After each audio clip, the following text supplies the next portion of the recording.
नमस्कार, दूरदर्शन के कार्यक्रम नमस्कार एमपी में आप सभी का स्वागत है। मैं हूं आपके साथ प्रिया और कार्यक्रम में बात करेंगे एक और महत्वपूर्ण विषय और विशेषज्ञ के साथ, लेकिन उसके पहले फ़ोन नंबर नोट करवा देती हूं। और फ़ोन नंबर हमारे हैं 0755, क्योंकि ये सजीव फ़ोन इन प्रोग्राम है तो फ़ोन नंबर नोट कर लीजिए। 0755 ये हमारा भोपाल का कोड है, 2660049 ये हमारा लैंडलाइन नंबर है। और टोल फ्री नंबर यानी निःशुल्क सेवा का भी इस्तेमाल कीजिएगा, 1800-233-0040। अब दिन की शुरुआत तिथि के साथ कर लेते हैं, तो आपको बताऊंगी आज की तिथि। आज की तिथि है पौष मास की द्वादशी, कृष्ण पक्ष की बात करेंगे। दिन मंगलवार है, विक्रम संवत 279 और 20 दिसंबर आज की तारीख कई मायनों में खास। और जब तिथि की बात की तो सिलसिलेवार बढ़ते हैं और पहले बता देते हैं कि आज का विचार क्या कहता है। तो बढ़ते हैं आज के विचार की तरफ। आज का विचार कह रहा है कि समर्थन और विरोध विचारों का ही होना चाहिए, व्यक्ति का नहीं। मतभेद कभी भी मनभेद नहीं बनना चाहिए, क्योंकि मतभेद को तो कभी ना कभी मिटाया जा सकेगा। विचारों का तालमेल बहुत कम होता है जो मेल खाता है, लेकिन अगर एक बार मन की दूरियां बढ़ गई तो मिटाने में बहुत वक्त लग जाता। फिर कहते हैं ना कि रहीमन धागा प्रेम का मट्टू चटकाए, टूट से फिर ना जुड़े और जुड़े गांठ पड़ जाए। तो रिश्तों को संभाल कर रखिए। आगे बढ़ते तिथि के बाद, जैसा कि मैंने कहा था कि 20 दिसंबर आज की तारीख कई मायनों में खास है, तो आज का इतिहास क्या कहता है चलिए आपको बताते चलते हैं। आज का इतिहास 1902 की पहले बात करेंगे। किसानों के नेता के रूप में लोकप्रिय देश के 5वें प्रधानमंत्री चौधरी चरण सिंह का उत्तर प्रदेश के हापुड़ में जन्म हुआ। इस दिन को देश में किसान दिवस के रूप में मनाया जाता है। 1672 की बात करें, खगोलविद जियोवनी कैसिनी ने शनि के उपग्रह रिया की खोज की। विश्व भारती विश्वविद्यालय का उद्घाटन भी आज के दिन हुआ। बीबीसी रेडियो, जी हाँ 1922 बीबीसी रेडियो से दैनिक समाचार प्रसारण की शुरुआत भी आज के दिन हुई। 1995 20 दिसंबर 1995 हरियाणा के मंडी डबवाली इलाके में एक स्कूल के कार्यक्रम में आग लगने से 360 लोगों को हमने खोया भी। अब 2000 की भी बात कर लेते हैं। अविभाजित भारत की प्रसिद्ध अभिनेत्री, कौन नहीं जानता इनको, गायिका मल्लिका तरन्नुम नूरजहां को भी हमने आज ही के दिन खो दिया था। 2000 की बात करेंगे, 23 अगर हम बात करें 2000, ये देखिए नूरजहां की कितनी खूबसूरत तस्वीर, इतनी खूबसूरत अदाकारा भी। और बात करें इनकी आवाज़ की तो इनकी जादू तो हमेशा ही बिखरता था। 2000 की बात कर रहे थे। पश्चिम बंगाल की राजधानी कलकत्ता का नाम आधिकारिक तौर पर कोलकाता घोषित किया गया।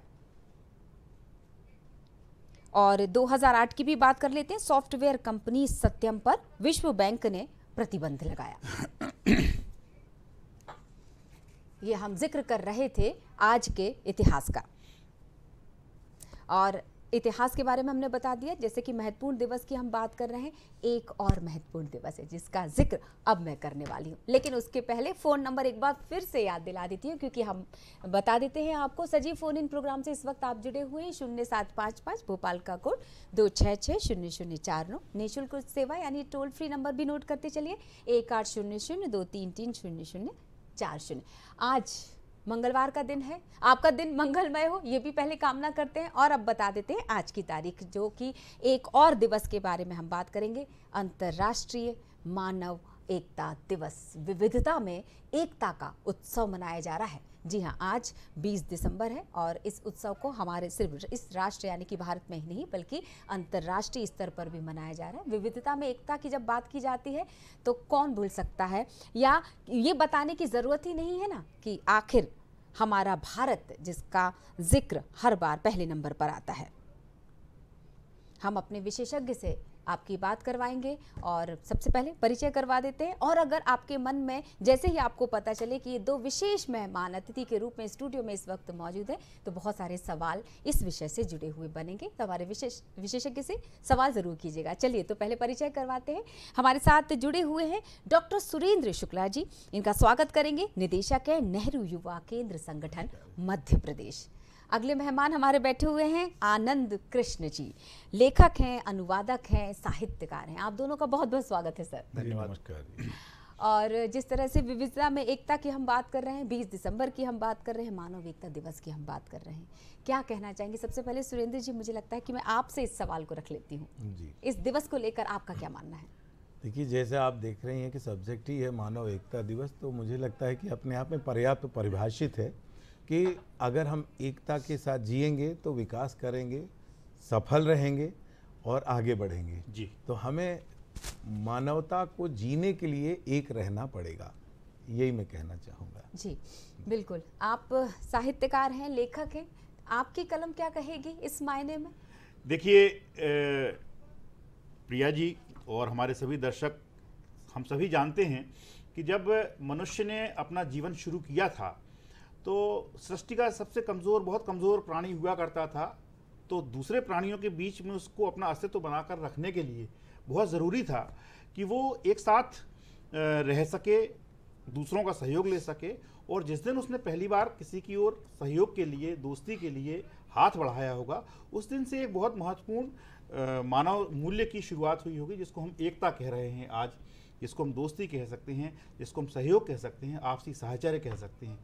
तो हम एकता की बात वहाँ से शुरू होती है जहाँ हमको अपने अस्तित्व को बचाने की शुरुआत होती है। कहा गया है कि जीवन सबसे बड़ा धर्म है। जीवन को बचाने के लिए जो भी कुछ कार्य किए जाते हैं वो धर्म है। तो एकता जो है वो जीवन को बचाने के लिए किया जाने वाला सबसे बड़ा कार्य है, इसलिए एकता ही सबसे बड़ा धर्म है। जी। अगर एकता की बात करें तो भाषा जो एक, मैं ये दोनों से रखूंगी ये सवाल बिल्कुल, कि भाषा हम सबको जोड़ देती है एक दूसरे के साथ जी। और अगर हिंदी भाषा की बात की जाए तो ये कितनी सहज और सरल है कि एकता की बात करें और अगर हम किसी दूसरे देश में चले जाएं और अगर हम हिंदी भाषी हैं, दो लोग एक दूसरे से टकराएं तो ऐसा इतना अपनापन आ जाता है।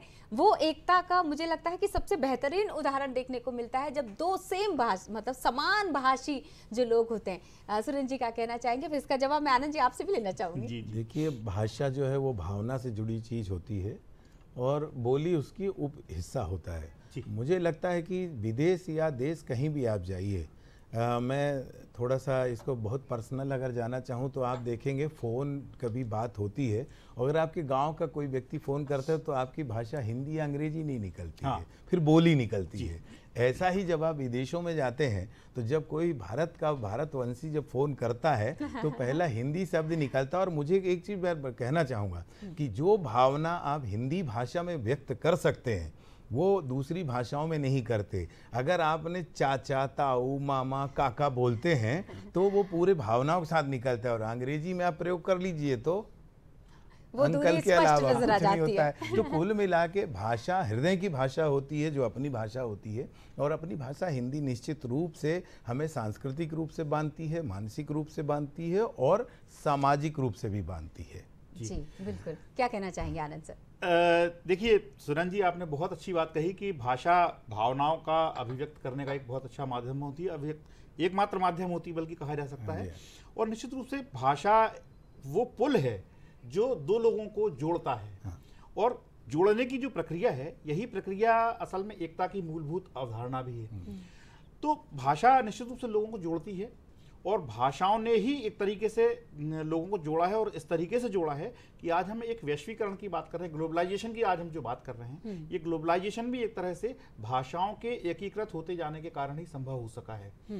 आज हम जो ये देखते हैं कि सारी की सारी भाषाएं जब एक दूसरे के साथ में इतनी अधिक आसानी से घुलती मिलती जा रही हैं, आप किसी भी भाषा में उस भाषा के मूल शब्दों को ढूंढना बहुत मुश्किल हो जाता है। कितने सारे शब्द हैं, हम अपने आम बोलचाल में जिन शब्दों को इस्तेमाल कर रहे हैं उनमें कौन सी भाषा के शब्द हैं, इन सब सारी चीज़ों के बारे में हम ध्यान ही नहीं देते हैं। तो भाषाएं भी जब एक दूसरे के साथ बड़ी आसानी के साथ एकता का। आनंद सर, देखिए सब्जेक्ट इतना रोचक है कि कॉलर जुड़ते चले जा रहे हैं। शुरुआत से ही हमारे साथ 12 बंकी से नंद स्वरूप मिश्रा जी इस वक्त जुड़ चुके हैं और उनका सवाल क्या है हम उन्हीं से जान लेते हैं और किससे वो सवाल रखना चाहते हैं। बहुत बहुत स्वागत है नंद स्वरूप जी।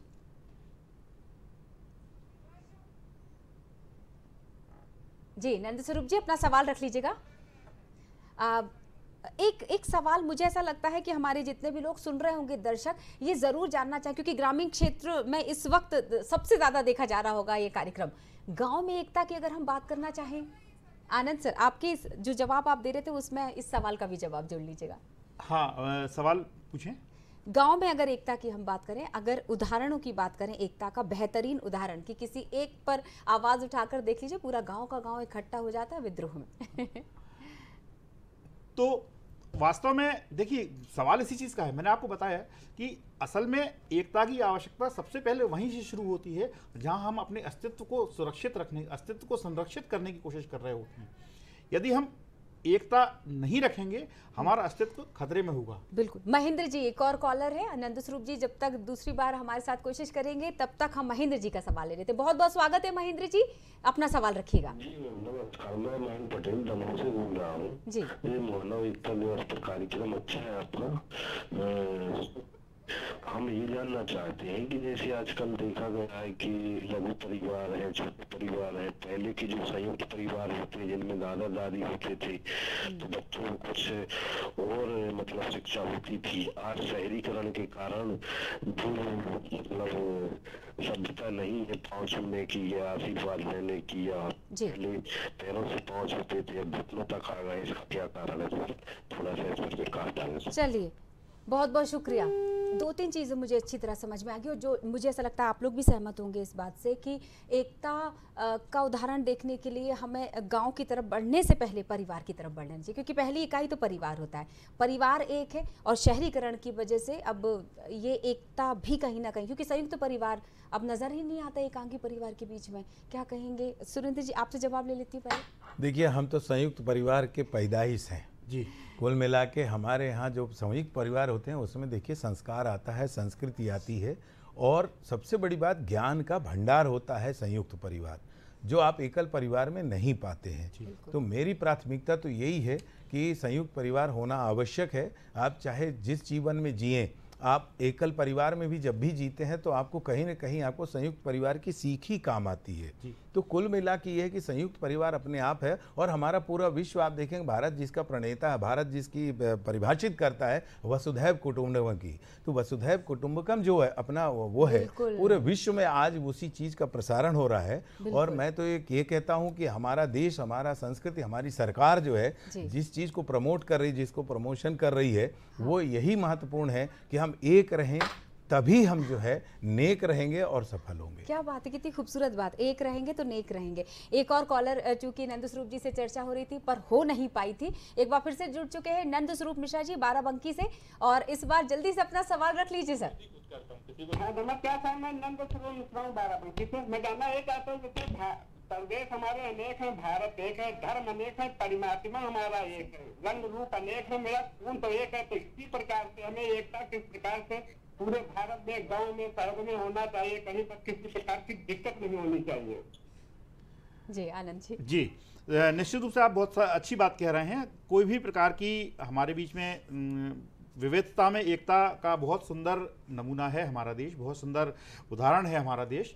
और हमारे यहाँ तो कहा ही गया है सर्वे भवन्ति सुखिनः। ये भावना कहाँ से आई? ये भावना यहीं से आई कि हम सभी का भला चाहते हैं। सर्वे सन्तु निरामयाः, सभी स्वस्थ रहें, सभी सुखी हों। सबके सुखी होने की भावना हम कहाँ से आ रहे हैं? क्योंकि हम सभी को सुखी देखना चाहते हैं, और सभी जब सुखी रहेंगे तभी हम भी सुखी रहेंगे। विश्व बंधुत्व की जो भावना है ये हमारे देश में जो आई, हमारे देश की संस्कृति ने ये बात जो शुरू की थी, जहाँ से हमारे यहाँ से जो हमारी मूल अवधारणा है हमारे देश की, तो ये एक बहुत बड़ी बात है। और इसी बात को लेकर के विश्व जो WHO जो है, जो यूनेस्को जो है, UN जो है, संयुक्त राष्ट्र संघ जो है, उसने तो ये मानव एकता दिवस अभी मनाना शुरू किया है। हम तो वर्षों से, हजारों वर्षों से मनाते आ रहे हैं। जब हम सर्वे सन्तु निरामयाः, सर्वे भवन्तु सुखिनः कह रहे हैं, जब हम वसुधैव कुटुंबकम कह रहे हैं, जब हम ऐक्यम बलम, एकता में ही बल है, जब हम ऐसे उदाहरण दे रहे होते हैं, तो हम तो हजारों वर्षों से इस चीज़ को बनाते आ रहे हैं। बिल्कुल। हालांकि दर्शकों को हम पहले ही बता देते हैं, भाषाओं पर इन्होंने अध्ययन किया है। आनंद कृष्ण जी को आप अभी फिलहाल सुन रहे थे। भाषाओं के योगदान पर, चूंकि मैंने शुरुआत का सवाल ही ये किया था, आपने जब भाषा पर अध्ययन किया तो रिसर्च में क्या बात निकल कर आई, और अगर मैं इस सब्जेक्ट से उस अध्ययन को जोड़ना चाहूँ, रिसर्च को जोड़ना चाहूँ तो? देखिए, भाषा की आपने बात कही और भाषाओं का जहाँ तक चूंकि विषय हमारा आज का चूंकि एकता से संबंधित है, तो ये बात तो स्पष्ट है, सीधी सीधी बात है, बहुत साधारण रूप से समझी जाने वाली बात है कि भाषाओं के माध्यम से ही एकता संभव है। जितना अधिक हम भाषाओं से जुड़ेंगे, जितनी भाषा में जो शब्द हैं या भाषा में जितनी भी अभिव्यक्तियां हैं, वे वास्तव में अभिव्यक्तियां हैं। जितने शब्द हैं वे सब अभिव्यक्तियां हैं। तो हमारे पास जितनी अधिक अभिव्यक्तियां होंगी उतने अधिक हम अपने आप को अभिव्यक्त कर सकेंगे, उतने अधिक हम दूसरों के साथ में जुड़ सकेंगे। तो अधिक से अधिक भाषाओं से जुड़ें।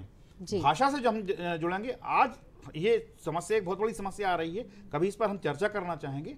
भाषाओं पर संकट है और भाषाओं पर संकट आने के कारण एक तरीके से कहा जा सकता है मनुष्यता पर ही संकट आ गया है। यूनेस्को ने इस पर एक बड़ी लंबी रिसर्च कराई थी, जिसके परिणाम स्वरूप अब ये 2003 में वो रिसर्च आई थी और उसके बाद में बहुत सारे जो यूनेस्को ने जो काम किए हैं उनमें से एक काम ये भी चालू किया है 2006 से, जब ये अंतर्राष्ट्रीय मानव एकता दिवस मनाना शुरू किया गया है। वो उसी रिसर्च के परिणाम पर लिए गए कदम, उठाए गए कदमों में से एक है ये।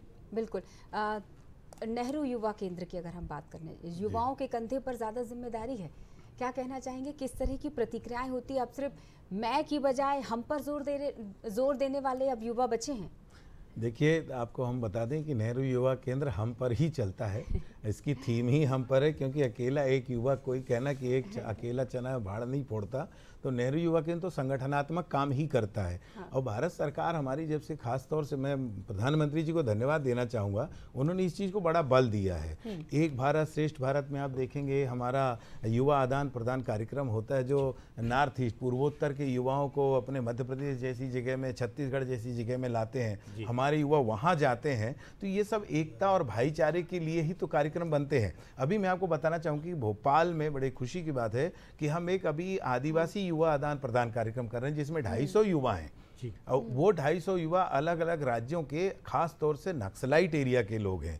लेकिन उन सब का मिलना, उन साथ का रहना, उन सब की बातचीत करना, मध्य प्रदेश के युवाओं का आदान प्रदान जो हो रहा है, तो उसमें भाषा का भी आदान प्रदान हो रहा है, पहनावे का भी हो रहा है, खान पान का भी हो रहा है, बोलचाल का भी हो रहा है, और सांस्कृतिक आदान प्रदान भी हो रहा है। तो कुल मिला के ये तय है कि जैसा कि पुरानी कहावत है कि एक लकड़ी आप तोड़ो तुरंत टूट जाती है, 5 लकड़ियां मिला के आप तोड़ना चाहेंगे तो नहीं टूटती है। एक उंगली आपका कुछ नहीं कर सकती, लेकिन मुक्का बन जाए तो बहुत कुछ कर सकता है। तो कुल मिला के मानवता दिवस का ये जो एकता का बात कर रहे हैं हम, तो निश्चित रूप से मानिए कि जब संगठित कोई चीज होती है तो वो निर्णायक स्थिति में होती है। तो नेहरू युवा केंद्र तो कुल मिला के संगठनात्मक कार्य ही करता है। मतलब बार बार जागरूकता अभियान चलाने से, अवेयरनेस की बहुत ज़रूरत अभी भी महसूस होती है। हम सब अच्छी तरह जानते हैं कि एकता में ही ताकत है। आप लोग तो इस बात पर जोर दे ही रहे हैं, प्रमुखता से बता ही रहे हैं इस विषय को।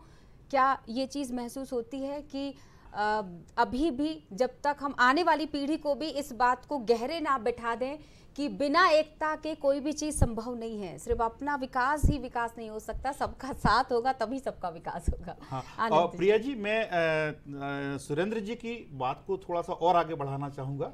सर, आपने जैसा कि बताया कि एक भारत श्रेष्ठ भारत एक बहुत, उसमें काफ़ी सारी गतिविधियाँ आप कर रहे हैं, उसमें भाषा की भी आपने बात बताई। एक अनुवाद मिशन स्थापित किया गया है। प्रिया जी, हम सभी जानते हैं कि हमारे देश में बहुत सारी भाषाएं बोली जाती हैं और सारी की सारी भाषाओं में मतलब काफ़ी सारा बहुत अंतर भी है, और उन भाषाओं के बीच में एक आपसी तालमेल बिठाने की आवश्यकता है उन भाषाओं में। लेकिन एक बहुत बड़ी सुविधा ये है कि सबकी सांस्कृतिक पृष्ठभूमि एक जैसी है।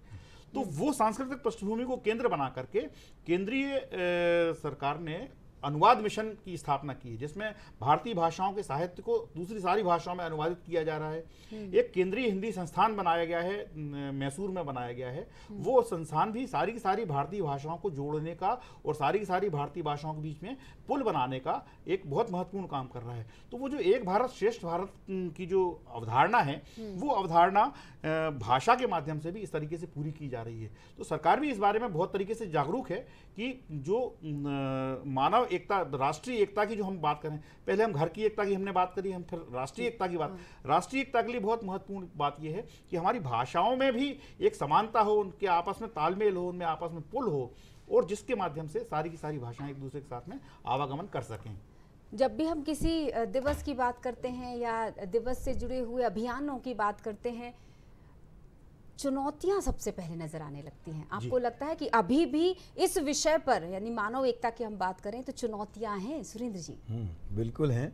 और चुनौतियों के बिना आप देखेंगे कुछ नहीं होता। आप साइकिल चलाना सीखिए, अगर गिरेंगे नहीं तो अच्छी साइकिल नहीं सीखेंगे। सही बात। तो मेरा आपको याद है एक टैगलाइन बड़ी अच्छी रहती है जो शायद मैं युवाओं को हर बार बोलता हूँ कि समंदर को यदि गुमान है तूफान उठाने का तो हौसला वो भी रखते हैं कश्ती वहीं चलाने क्या का। बात, क्या बात, वाह। तो देखिए अगर संघर्ष नहीं होगा तो स्वाद नहीं मिलेगा। बिल्कुल तो जब सही। तक आप जैसे आप दूसरे आप रेस्टोरेंट में जाइए, खाना खाने जाइए, उसका एक अलग स्वाद होता है, लेकिन खुद पका के जब खाते हैं और तकलीफ से बना के खाते हैं तो उसका एक अलग स्वाद होता है। तो संघर्ष कहीं ना कहीं आपको एक सुपरिणाम और अच्छे मंजिल तक पहुंचाने का हिस्सा होता है। तो ये जो कारण होते हैं, मुझे लगता है जिस चीज़ को जितना रोकी जाती है वो उतने ही सफलतम स्थिति में पहुंचती है।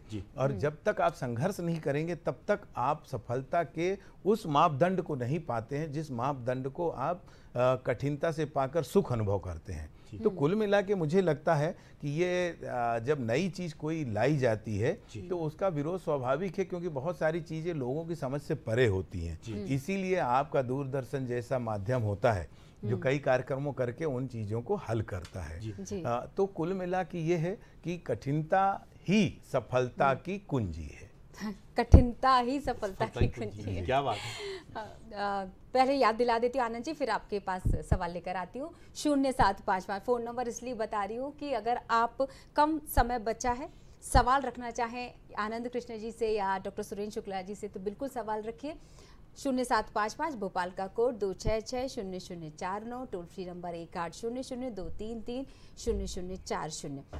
एकता की बात हम बहुत दूर न जाके थोड़ा सा और नज़दीक आकर, जैसे अभी हमने परिवार में एकता के महत्व को समझा, ऐसे ही गांव में एकता के महत्व पर चर्चा हम कर रहे थे। अब मैं अगर गांव और शहर को एक साथ जोड़ने वाली एकता की बात करूं, आनंद जी क्या कहना चाहेंगे? क्यों हम ये सोचे कि हम ग्रामवासी हैं और क्यों वो सोचे कि वो शहरवासी हैं?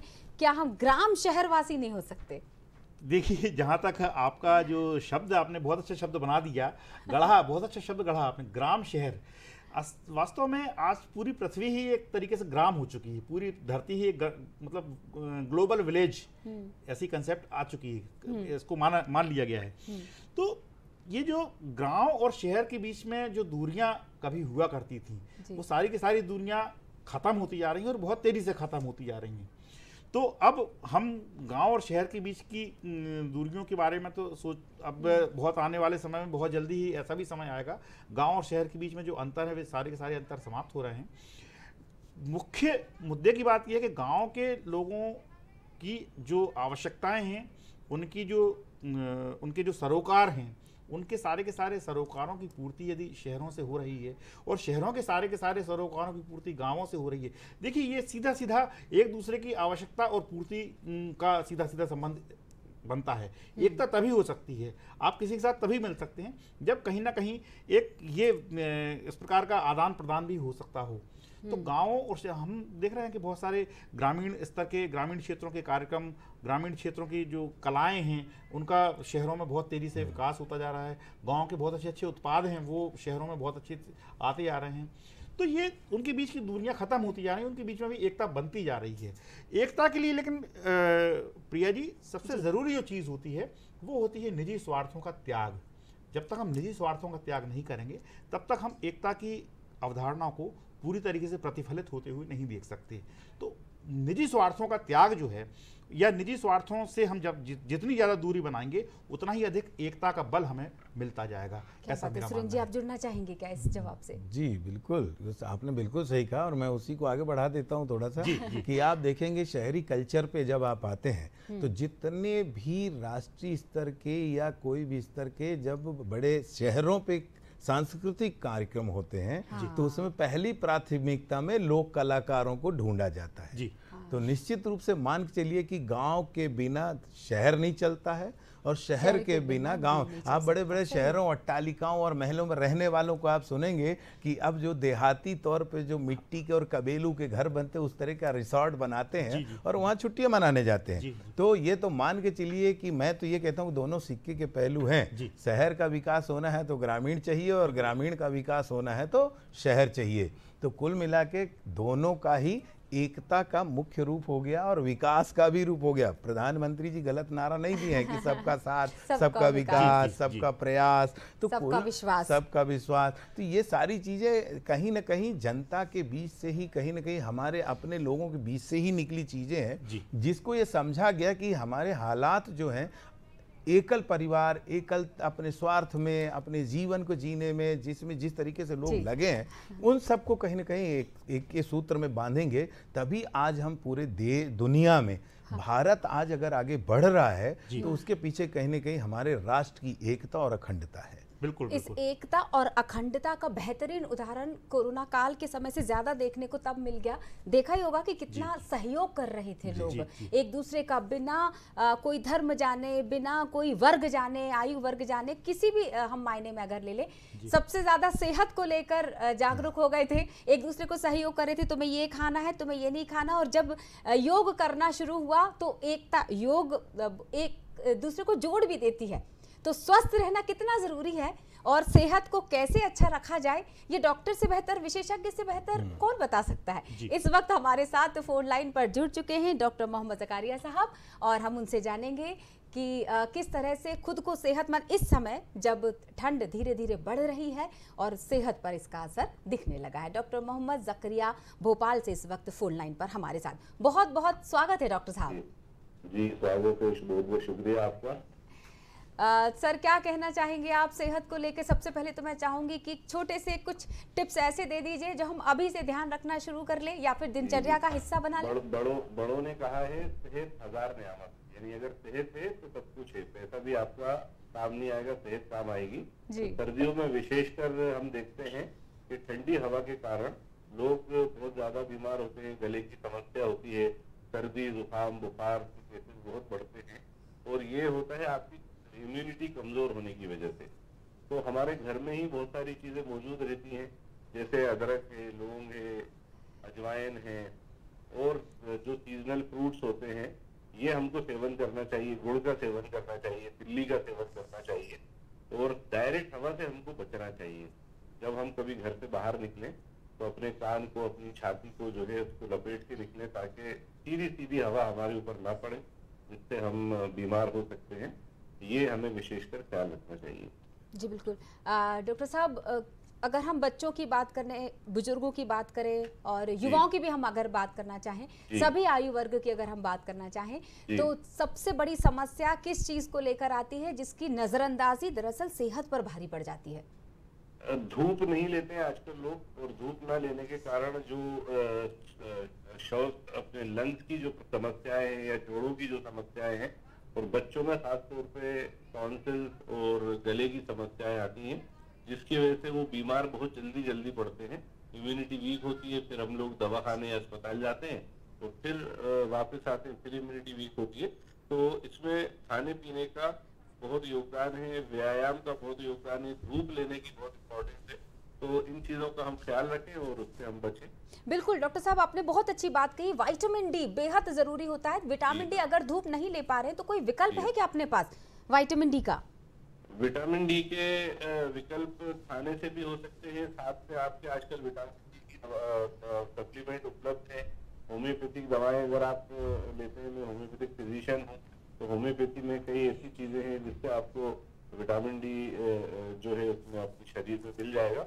वैसे तो बेस्ट विकल्प तो यही है कि हम 10-15 मिनट 20 मिनट हम उसमें चले या बैठे, तो वो जो विटामिन डी हमको मिलता है वो सबसे बेहतर होता है। बिल्कुल, अपने शरीर के लिए हमें 10-15 मिनट जरूर निकालना चाहिए। बिल्कुल, मैं दर्शकों को पहले बता देती हूँ, शहर के जाने माने होम्योपैथी हमारे साथ जुड़े हुए हैं डॉक्टर मोहम्मद ज़करिया साहब, जो कि ये तमाम जानकारियाँ हमारे साथ साझा कर रहे हैं, आपको सलाह दे रहे हैं कि किस तरह से खुद को स्वस्थ रखा जा सकता है। उन्होंने एक बात का जो जिक्र किया है, विटामिन डी का बहुत ज़रूरी है धूप लेना। तो दिन भर में 15 मिनट की धूप मुझे लगता है पर्याप्त होगी सर। और वो धूप का वक्त क्या होना? सवेरे की अगर जो धूप होती है, जब हम सवेरे उठते हैं 6 बजे, 7 बजे, 7:30 बजे, 8 बजे, अगर ये हम 10-15 मिनट धूप में चल लें, या जैसे आप देखते थे पुराने जमाने में महिलाएं होती थी छत के ऊपर बैठ के भाजी तोड़ रही हैं, मटर छील रही हैं, वो अपने आप में ही आप देखिए वो काम भी हो जाता था और उनको धूप भी मिल जाती थी, तो साथ में बच्चों को भी खिला लेती थी अपने।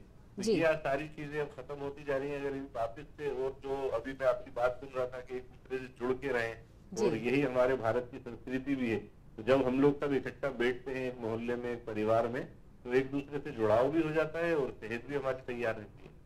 जी बिल्कुल, चलिए बहुत बहुत शुक्रिया सर। जाने से पहले अगर आप एक और महत्वपूर्ण खान-पान से जुड़ा हुआ अगर कोई टिप देना चाहें कि ये हम खान-पान में शामिल कर सकते हैं, और होम्योपैथी में अगर कोई दवाई ऐसी है जो अभी लेकर हम रख सकते हैं और वो मदद कर सकती हो तो?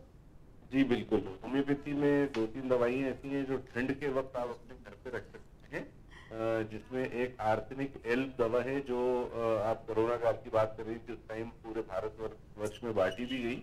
वो बहुत तेज इम्यूनिटी को बढ़ाती है। दूसरा, ठंड से होने वाली समस्याओं के लिए रस्टॉक, RHUSTOX, रस्टॉक 200 पावर में, ये जी। हम अपने पास रख सकते हैं। ये 2 दवाएं हम अपने घर पे रखें, जी। इससे ठंड में होने वाली समस्याओं से हम तुरंत निराकरण हो सकता है उसका। जी, तो जी। खाने पीने में ज्यादा से ज्यादा हम गुड़ का सेवन करें, अजवाइन का सेवन करें, तिल्ली का सेवन करें सर्दियों में, ये हमारे लिए बहुत लाभदायक है। जी बिल्कुल, बहुत अच्छा मौका है सर, आपसे बातचीत चल रही है, बहुत खूबसूरत दिवस है, इस पर आपकी प्रतिक्रिया ज़रूर लेना चाहेंगे। आज 20 दिसंबर है, आज हम मानव एकता दिवस मना रहे हैं, सद्भावना दिवस की हम बात करें अगर, क्या कहना चाहेंगे इस दिवस पर, आपकी टिप्पणी क्या होगी सर? मानव एकता बहुत जरूरी है और ये हमारे भारत की संस्कृति भी है। हम लोग अनेकता में एकता में जो एक विश्वास है, एक दूसरे के सहयोग करके चलते हैं। तो यही कारण है कि अभी बात चल रही थी, माननीय प्रधानमंत्री जी ने जो सबका साथ, सबका विकास, सबका विश्वास जो बात है, वो सब एक दूसरे के साथ जो जुड़ के चल रहे हैं, यही हमारे भारत को दुनिया में अग्रणी बनाएगा। और हम लोग को एक दूसरे के साथ मिलजुल कर एक दूसरे की समस्याओं को हल करने वाला बनना चाहिए, और वो हम लोग करते भी हैं, और नहीं करते हैं तो उसको हमको करना शुरू कर देना चाहिए। चलिए बहुत बहुत शुक्रिया सर, जुड़ने के लिए, एक महत्वपूर्ण बहुत समय निकालने के लिए बहुत बहुत शुक्रिया। बहुत सारी शुभकामनाएं भी। धन्यवाद। शहर के नामचीन डॉक्टर हमारे साथ इस वक्त जुड़े हुए थे, जिन्होंने आपको सेहत से जुड़ी हुई भी बात बता दी और व्यवहार से जुड़ी हुई भी। चलिए वापस लौटते हैं हमारे विशेषज्ञों के पास। क्या कहना चाहेंगे सुरेंद्र सर? आपने हम अभी जो हमारी जो चर्चा चल रही थी, एकता की हम बात कर रहे थे, विभिन्नता में एकता की हम बात कर रहे थे, धर्म जाति हम सब हर तरह से हर स्तर पर बात कर रहे हैं। अब हम तकनीकी स्तर पर भी बात कर लेते हैं। तकनीकियाँ भी दूरियां लेकर आती हैं, क्या कहते हैं? देखिए, देखने का नज़रिया है, तकनीकी दूर लाती है जब आप अपने विचारों पे कहीं ना कहीं थोड़ा सा गैप लाते हैं, पर कई जगह पे तकनीक आपको बहुत नज़दीक करती है। छोटा सा उदाहरण देता हूँ कि सोशल मीडिया जब से आया है, तब से आपने देखा होगा कि आपके बहुत पुराने 20-25 साल पहले के छूटे हुए लोग जब आपको फेसबुक, इंस्टा में देखते हैं तो आपको ढूंढते हैं। ये ढूंढने की जो प्रक्रिया है वो एकता की ओर ही कदम बढ़ाती है। तो तकनीक अपने ऊपर उपयोग करती है कि आप कैसा उपयोग करते हो तकनीक का, और उस हिसाब से जुड़ते हैं। जैसे मैं एक छोटा सा उदाहरण देना चाहूँगा बहुत जल्दी में, कि मैं जब फेसबुक शुरू हुआ और उसमें जुड़ा तो मुझे नाजरान करके अरब देश में से एक मैसेज आया कि आप क्या वही सुरेंद्र शुक्ला हैं जो शहडोल व्यवहारी के रहने वाले हैं? तो मैंने कहा जी मैं वही हूँ। तो बोले आप याद कीजिए कि कक्षा 8 में हम लोग थे। अब कल्पना करें कि 30 साल 35 साल बाद जब ये सिस्टम आया अपना सोशल मीडिया का, तो कहीं ना कहीं वो जुड़े। तो कहने का मतलब ये है कि अलगाव तब होता है जब हम दुरुपयोग करते हैं मीडिया का, सोशल मीडिया का या संसाधनों का, जो विकृत मानसिकता के लोग ही करते हैं। अच्छे लोग नहीं करते। जो अच्छे लोग करते हैं उसमें वो अपनी अच्छी चीज ढूंढते हैं।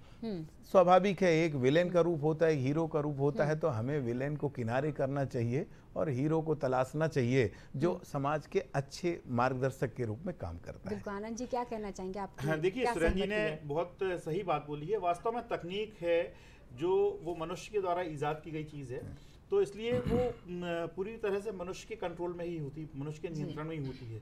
अब मनुष्य जैसा उसको उपयोग कर ले, सही तरीके से उपयोग कर ले तो उसके लाभ मिलेंगे, गलत तरीके से उपयोग करेगा तो उसके हानियां मिलेंगी। हम सोशल मीडिया का उदाहरण दिया अभी सुरेंद्र जी ने। हम देख रहे हैं कि सोशल मीडिया जहां एक और लोगों को जोड़ भी रहा है, वहां सोशल मीडिया का एक दुष्प्रभाव ये भी देखने में आ रहा है कि उससे अलगाववादी चीज़ें भी कई बार देखने में आ जाती हैं। तो हमें कोशिश ये करना है कि देखिए, धारयति इति धर्म है, जिसको धारण किया जाए वो धर्म है, यानी वो चीज़ें धारण की जाना चाहिए जो हमारे जीवन के लिए आवश्यक है, जो जीवन को लाभ पहुंचाने वाली चीज़ें हैं। तो इसके लिए ज़रूरी ये है कि हम उन चीज़ों का अनुगमन करें, उनका पालन करें जो कि हमारे लिए लाभदायक हैं।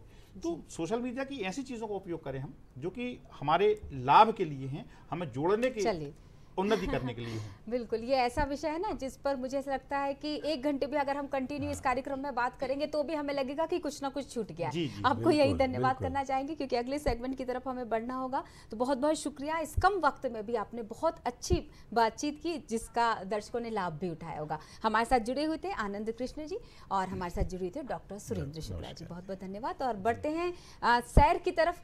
तो अगर आप सैर की तरफ चलना चाहें मेरे साथ तो बिल्कुल बिना देर मत कीजिए, चलिए आपको लिए चलते हैं। सुबह की सैर न सिर्फ आपको तरोताजा रखती है बल्कि बहुत सारी बीमारियों से लड़ने की शक्ति भी देती है। इसका मुख्य कारण है स्वच्छ हवा, जो आपको दिन भर की भागदौड़ में नहीं मिलती और आजकल के प्रदूषण भरे माहौल में शुद्ध ऑक्सीजन मिलना बहुत मुश्किल है।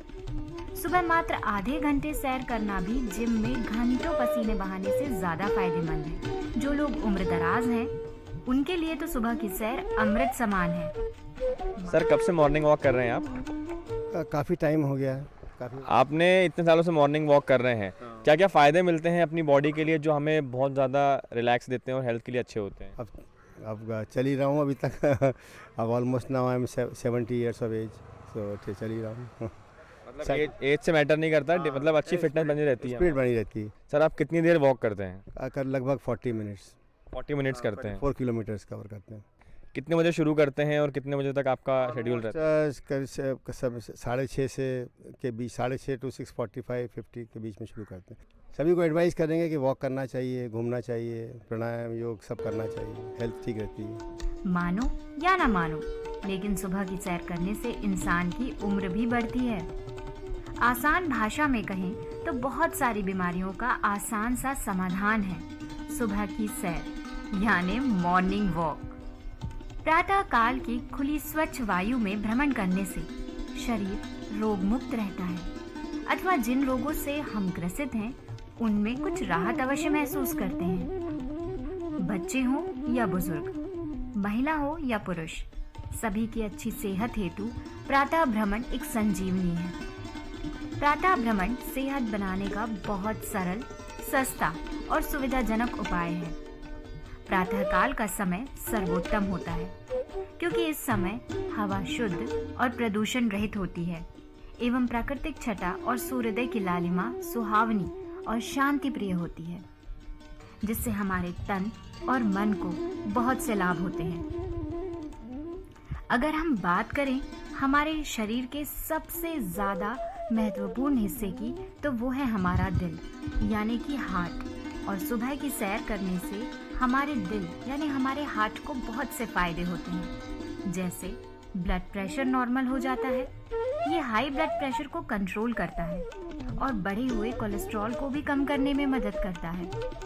अगर कोई व्यक्ति रोज सुबह आधा घंटा सैर करे तो हार्ट अटैक होने के चांस घट जाते हैं। एक रिसर्च में सामने आया है कि सुबह की सैर करना या दौड़ने से शरीर की हड्डियां मजबूत होती हैं, जोड़ों और मांसपेशियों को नई ऊर्जा मिलती है। कुछ लोग जो मोटापे से परेशान हैं और वजन कम करना चाहते हैं, उनके लिए ये सबसे आसान दवा है। सुबह दौड़ने से शरीर में कैलोरी की मात्रा कंट्रोल में रहती है और वजन तेजी से घटाया जा सकता है। और जो लोग वजन बढ़ाना चाहते हैं तो उनके लिए तो सुबह की स्वच्छ हवा में दौड़ना बहुत फायदेमंद है।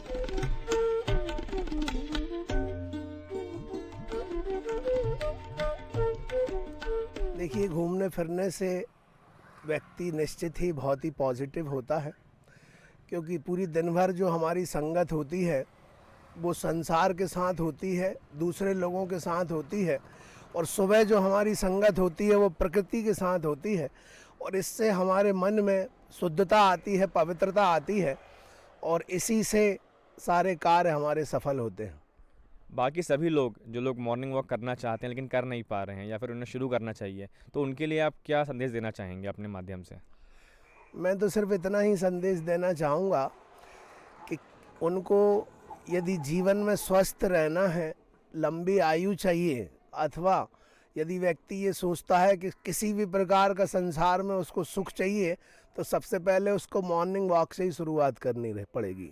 यूँ तो आप कसरत कभी भी कर सकते हैं, लेकिन एक्सरसाइज करने का सबसे अच्छा समय सुबह का माना जाता है। हालांकि शुरुआत में आपके लिए ये थोड़ा मुश्किल होगा, लेकिन एक बार आदत हो जाने के बाद ये आपको अच्छा लगेगा और फर्क आप खुद महसूस करेंगे। यहाँ हम आपको बता रहे हैं कि सुबह एक्सरसाइज करना आपके लिए क्यों फायदेमंद होता है। एक्सरसाइज हमारी मांसपेशियों को बिना दवा के सेहतमंद रहने का तरीका देख लिया आपने। ठंड में निकलना बहुत मुश्किल होता है, लेकिन यकीन जानिए कि अगर आप रोजाना की 45 मिनट की सैर करने लगेंगे ना तो सेहतमंद रहेंगे, ठंड छूकर भी नहीं जाएगी। तो एक बहुत महत्वपूर्ण पॉइंट ये है कि सुबह समय पर उठिए और सैर पर निकल जाइए। चलिए अब हम अगले सेगमेंट, एक और महत्वपूर्ण सेगमेंट की तरफ बढ़ेंगे जिसका नाम है हमारे मेहमान।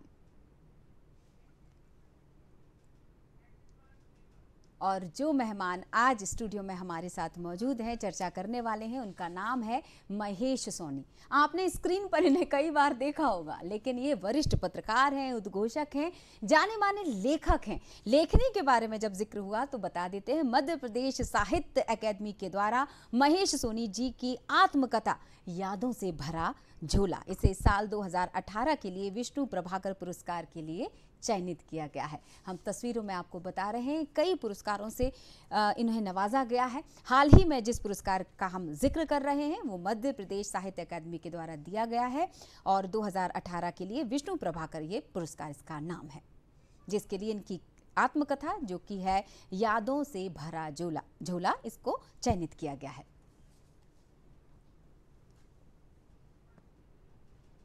जितना खूबसूरत इसका टाइटल है, जिसको हम बोलते हैं कि शीर्षक है, उतना ही खूबसूरत इसका दृश्य भी नजर आ रहा है। जानने के लिए आतुर हैं, स्वागत करते हैं उनका और सवालों की झड़ी लगाते हैं। बहुत बहुत स्वागत है महेश जी आपका कार्यक्रम में।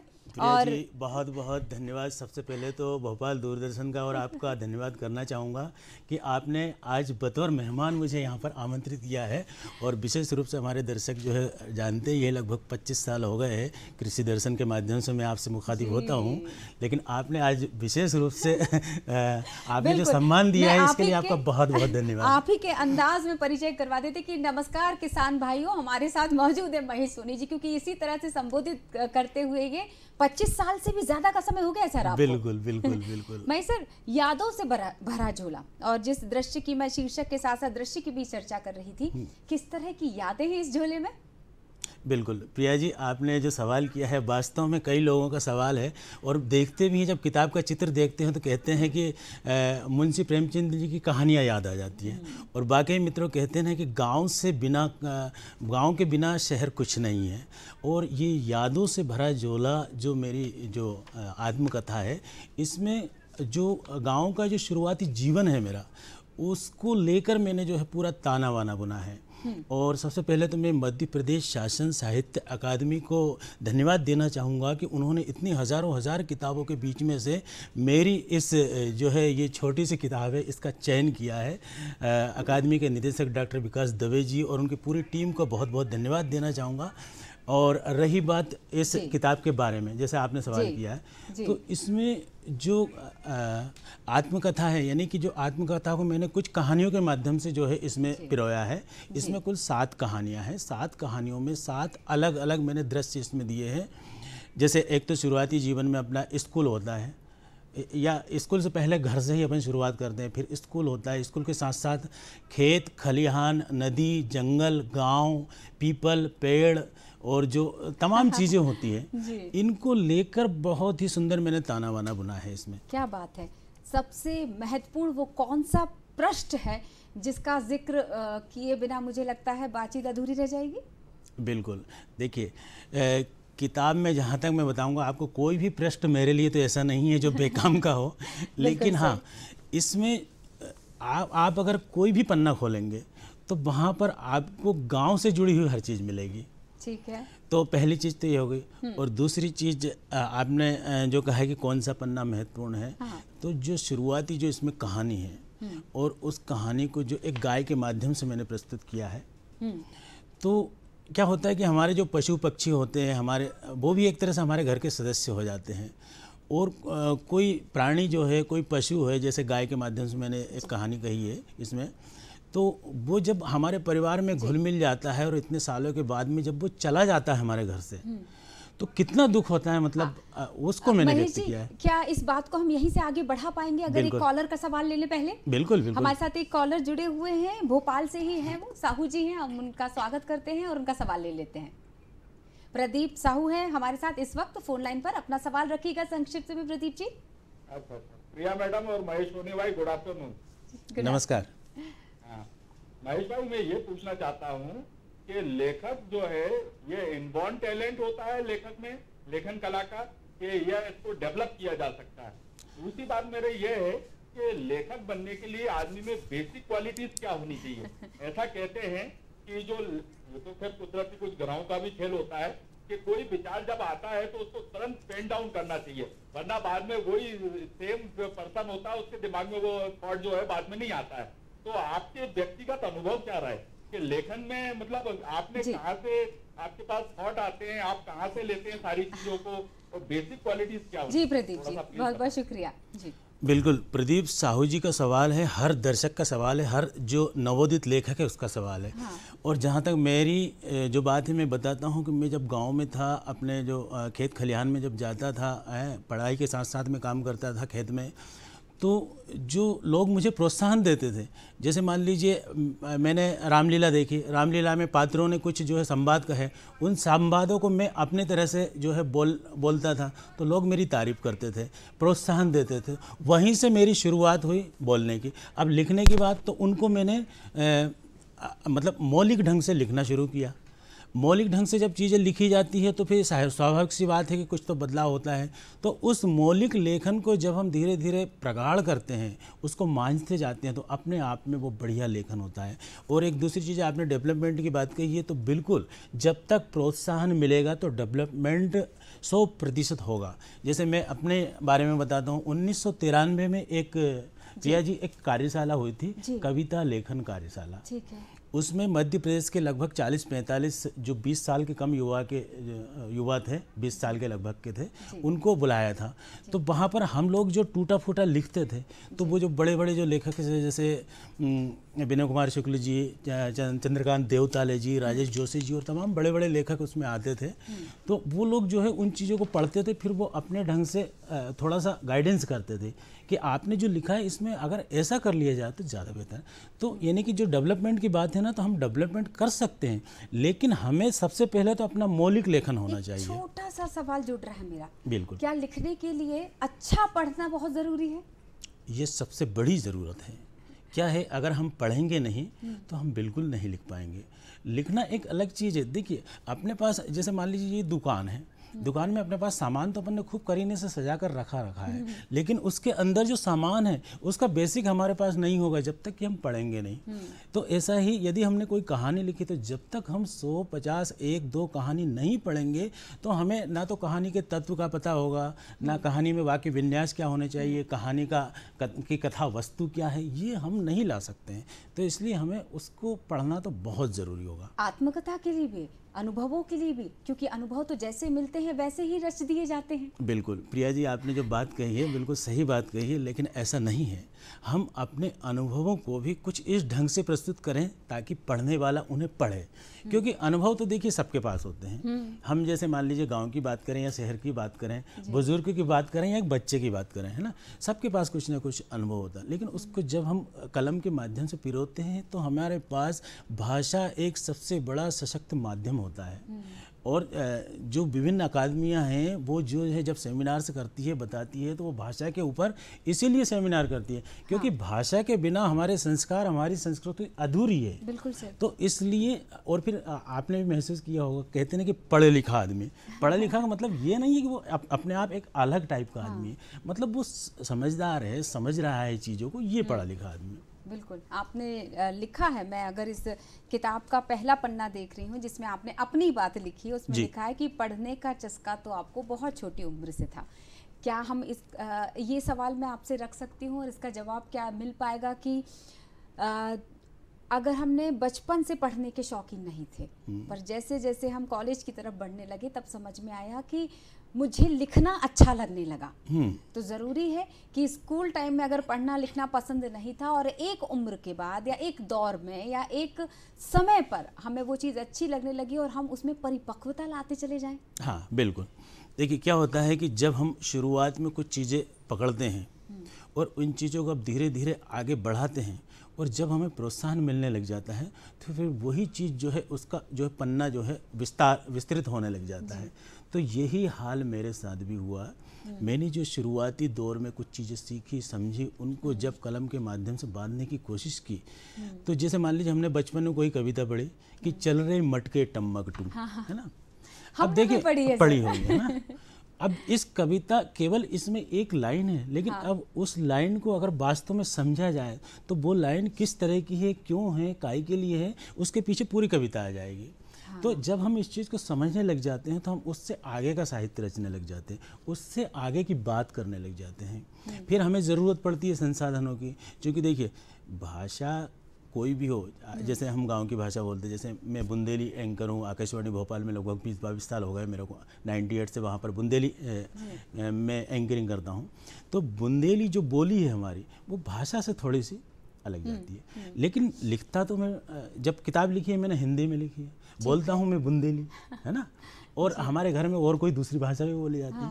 तो ये सारी चीज़ें होती, तो साहित्य के लिए हमको कुछ एक विधा बांध के को लेके चलना पड़ता है, तभी हम आगे सफल हो पाते। बिल्कुल सही। अब मैं अगर ये आपसे पूछूं कि कठिनाई भी आती होगी शुरुआती दौर में जब लिखते हैं, तो किस तरह की चुनौतियां इनिशियली यानी प्राथमिक स्तर पर आती है? देखिए चुनौतियां, लेखन में कोई चुनौती नहीं हो, हमारे पास कोई दिक्कत नहीं आती। हम एक कागज़ उठाकर जो है जहाँ है हम वहाँ बैठकर लिख सकते हैं। ये हम किसी भी लेखक के बारे में इसका जवाब हो सकता है। हाँ, अपने अंदर लिखने की क्षमता होनी चाहिए, अपने अंदर लिखने की ललक होनी चाहिए, अपने अंदर भाषा के द्वारा अपने आप को या किसी सब्जेक्ट को व्यक्त करने का एक जरिया होना चाहिए। ठीक है ना। जैसे मैंने शुरुआती दौर में कविताएं लिखी, ये एक मेरी कविता की किताब भी आई थी 2009 में, भीड़ में खालीपन। तो इसमें टोटल कविताएं हैं।